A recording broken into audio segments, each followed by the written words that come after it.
بسم الله.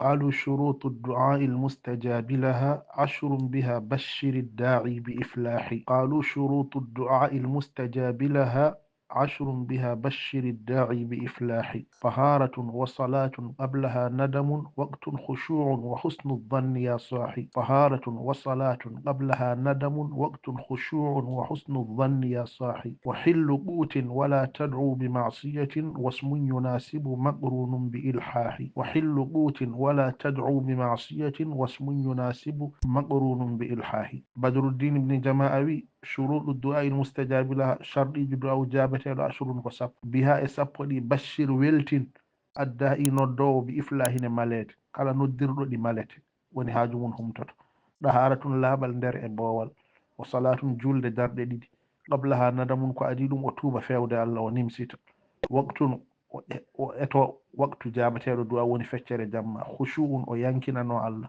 o husnu dhanni o moƴƴina jikke makko o wiya du'a o ko jabateɗo ya sahi ay ya sahibi e hema musidɗo wa hillu qutin o ñama ko laaɓi wala tad'u bi ma'siyatin woto du'o ko boni wasmun yunasibu o ƴeewa inde yaadore hen maqrunun sindodirde bi ilhahin e ngatugol sindodirde e ngatugol woni o waɗa o watta wona o waɗi lawol gotol tan o acci ala maqrunun bi ilhahi o du'o hande o du'o janngo o du'o ɓaawo janngo taqabbal Allah jumu'an tayyiban mubaraka.